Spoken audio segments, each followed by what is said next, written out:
Sir, आपका परिचय क्या है और कहाँ पर आप तैनात हैं और क्या पद है आपका? मैं डॉक्टर BK गोस्वामी, विभागाध्यक्ष शिक्षा संकाय। मैं पिछले 26 वर्ष से यहाँ सेवारत हूँ। BSA कॉलेज में एक मामला लगातार तूल पकड़ता जा रहा है।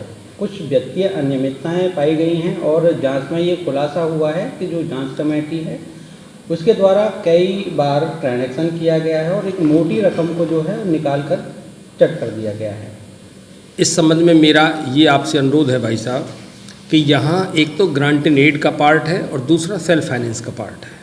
कुछ कोर्सेज जहाँ सेल्फ फाइनेंस स्कीम के अंतर्गत संचालित हैं, जिन पाठ्यक्रमों के माध्यम से करोड़ों रुपए की इनकम इस महाविद्यालय को होती है, नियमानुसार उस इनकम में से 75 से 80% का जो पार्ट है वो शिक्षकों शिक्षणेतर कर्मचारियों के वेतन पर खर्च किया जाना आवश्यक है।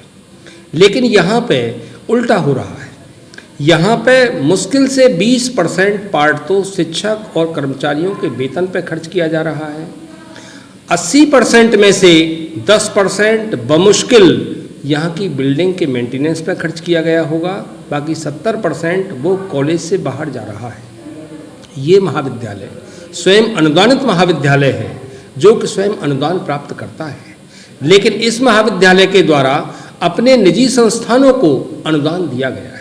किसी संस्थान को, वृत्त चिकित्सा संस्थान को 1 करोड़ रुपया दे दिया, ASM को 1 करोड़ रुपया दे दिया। कई पार्टों में उन संस्थानों को पैसा दिया गया है।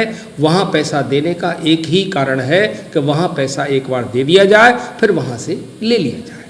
ये गवर्नमेंट ग्रांटेड संस्था है और गवर्नमेंट ग्रांटेड संस्था में मैनेजमेंट के साथ प्राचार्य का भी खातों में नाम होना आवश्यक है। लेकिन अब तक ऐसा होता रहा, यहाँ मैनेजमेंट स्वयं ही खातों को ऑपरेट करता रहा, जो कि नियमानुसार शासनादेशों के विपरीत है।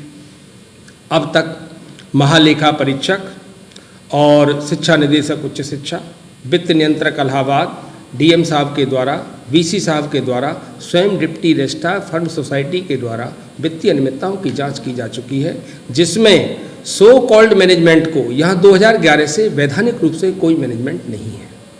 मैनेजमेंट का मतलब ये होता है, यूनिवर्सिटी एक्ट के अकॉर्डिंग सेक्शन 213 में मैनेजमेंट को वहाँ से अनुमोदन मिलता है विश्वविद्यालय से, वही मैनेजमेंट कार्यशील रह सकता है। लेकिन यहाँ मैनेजमेंट के जो प्रपोजल गए कि साहब हमको अनुमोदन दे दिया जाए, विश्वविद्यालय ने मैनेजमेंट के प्रपोजल को 4 बार रिजेक्ट किया। एक बार 19/6/12 में, दूसरी बार 30/7/12 में, तीसरी बार 9/1/18 में, चौथी बार 8/2/18 में, ये कहते हुए रिजेक्ट कर दिया कि आपका कोई लोकस नहीं है, चूँकि मातृ संस्था में और कॉलेज की जो सोसाइटी है उसमें डिस्प्यूट है। और 2 बार ये कहते हुए रिजेक्ट कर दिया कि आपकी चुनावी जो प्रोसीडिंग है वो फर्जी और कूटरचित है। उससे स्वतः ही स्पष्ट होता है कि वास्तव में यहाँ वैधानिक मैनेजमेंट का दावेदार कोई नहीं है। ये तो कॉलेज के पैसे को अब तक बंदरबांट करते रहे और कॉलेज के कर्मचारियों और शिक्षकों का शोषण करते रहे हैं। केवल यही इनका कर्तव्य है।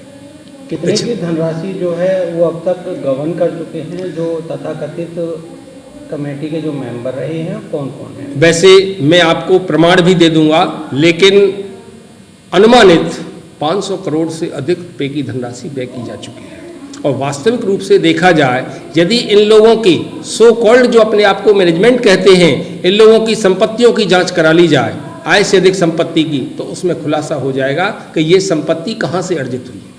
यहाँ 2000 से सेल्फ फाइनेंस स्टार्ट हुआ है। जितनी भी इनके प्रतिष्ठान हैं वो 2000 के बाद के हैं। अभी आपने देखा होगा, मैंने आज पेपर में भी पढ़ा है कि आय से अधिक संपत्ति के मामले में चौटाला जी जो पूर्व मुख्यमंत्री हरियाणा सरकार थे वो भी जेल में हैं। आय से अधिक संपत्ति के मामले में कोई नहीं बच सकता। और यहाँ कल शिक्षकों कर्मचारियों ने एकजुट होकर के ये शपथ ली है कि वास्तव में हमें जिन लोगों ने घोटाला किया है, हम लोगों के हक को खाया है, हम इसके विरोध में गबन की जांच की शिकायत करेंगे। प्राचार्य महोदय से शिकायत की जा चुकी है और शासन स्तर पर भी मामला पहुंच रहा है। निश्चित रूप से इसमें FIR ही होगी, इसके अलावा दूसरा कोई विकल्प नहीं है। कौन कौन लोग हैं जो जिस तरह का इसमें जो अपने आप को मथुरा शहर का प्रतिष्ठित बताते हैं, उनमें विनोद गर्ग हैं, राजेश अग्रवाल हैं, एक कंचन अग्रवाल। कंचन अग्रवाल के विषय में तो मैं आपका थोड़ा सा और बताना चाहूँगा। वो तिहाड़ जेल के सजा याफ्ता है। किसी भी संस्था में तिहाड़ जेल का सजा याफ्ता व्यक्ति किसी पद पर नहीं रह सकता, लेकिन वो अपने आप को कॉलेज का अध्यक्ष बताते हैं। जब कॉलेज में कोई मैनेजमेंट है ही नहीं तो अध्यक्ष कहाँ से आए? आपकी उत्पत्ति कहाँ से हुई? क्या आप 24 अवतारों के बाद कोई 25वें अवतार है कॉलेज के लिए? ये भाई साहब छात्रों की फीस का पैसा है और छात्रों की फीस के पैसे का दुरुपयोग किया जा रहा है। और आप ये देखेंगे कि यहाँ पे महाविद्यालय का इनके द्वारा कोई विकास नहीं किया गया। महाविद्यालय का विकास तो पिछले 7 महीने से शुरू हुआ है। जो 66 वर्ष के इतिहास में आज तक नहीं किया वो विकास आज हो रहे हैं। यहाँ देखोगे जो मेन गेट है उस पर बाहर का गंदा पानी कॉलेज में घुस आता था। उस गंदे पानी की वजह से यहाँ शिक्षण कार्य और आपके कॉलेज के सारे कार्य बाधित होते थे, छात्र नहीं आ पाते थे।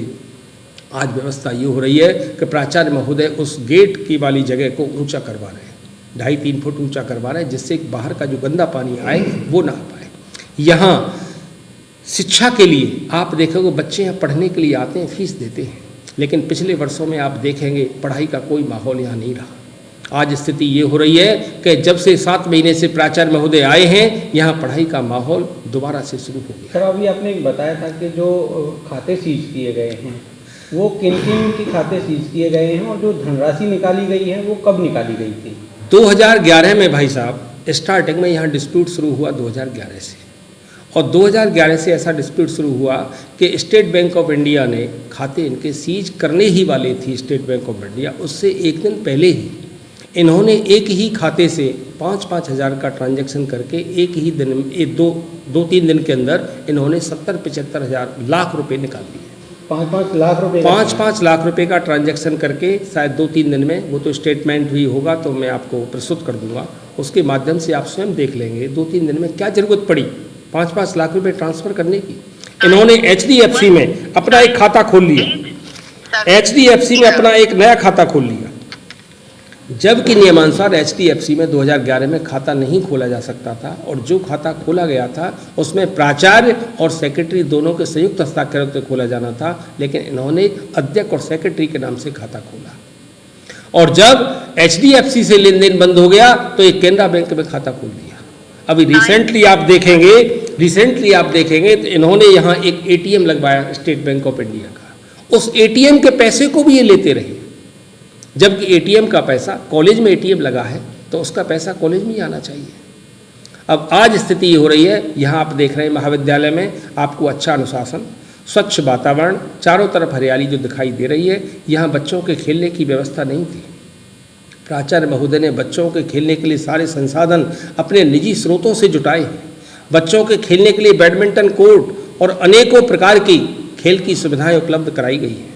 यहाँ प्राचार्य महोदय के निर्देशन में 6 या 7 छात्रों ने विश्वविद्यालय स्तर पर गोल्ड मेडल प्राप्त किया है।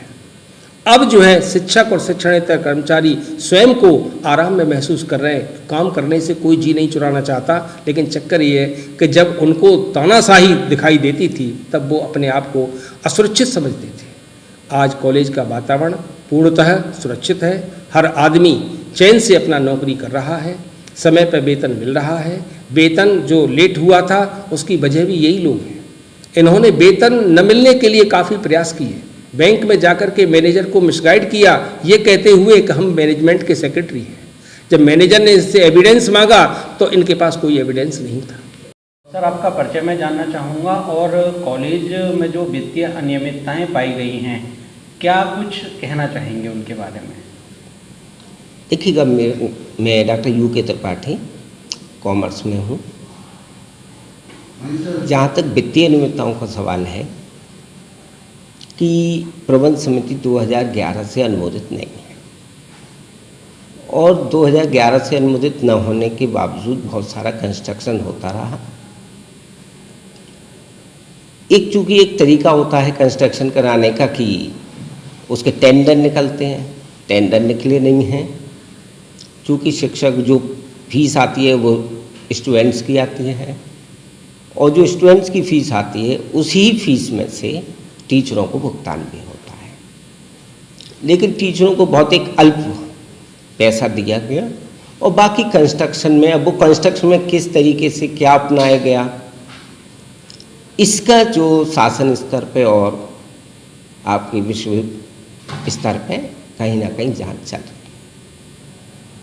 तो जो अनियमितताएं पाई गई हैं, किस तरह की अनियमितताएं पाई गई हैं, और ये जो गड़बड़ की है वो कौन लोग हैं जिन्होंने इस तरह की ये मामले को या लाके खड़ा कर दिया है, और कुछ शिक्षकों की और कर्मचारियों की जो वेतन है उसको भी रोक दिया गया था? देखिएगा, उसमें चूंकि 2011 से मैनेजमेंट नहीं है, तो उसमें बहुत सारे तथाकथित, जैसे अपने को सेक्रेटरी कहते रहे, तो वो उस समय सेक्रेटरी या प्रेसिडेंट या मैनेजमेंट के कुछ लोग आते रहे और उन्हीं के द्वारा कंस्ट्रक्शन होता रहा, और उन्हीं लोगों ने जो भी अनियमितता है कि भाई कितना कंस्ट्रक्शन में कॉस्ट आई है, कितनी नहीं आई है, ये सब वो उन लोगों को पता।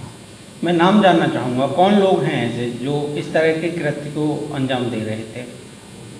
देखिएगा, अब इसमें तो ये चीज़ है कि जो लोग थे उस समय तो मैनेजमेंट कमेटी में विनोद गर्ग जी भी थे, श्याम सुंदर शर्मा जी भी थे, आपके क्या कहते कंचन लाल जी भी थे। अब ये स्पष्ट कर देना कि भाई किसने की, ये तो बहुत मुश्किल काम होता है, क्योंकि ये जांच का विषय होता है। जिस तरह से विद्यालय में अनियमितताएं जो पाई गई हैं, वित्तीय अनियमितताएं, उसमें कितने का गबन निकल कर सामने आया है, और अब तक बैंकों ने कितने खाते सीज किए हैं? देखिए, इस चीज़ का तो ऑफिस बता पाएगा आपको, क्योंकि ये तो ऑफिस का मामला है।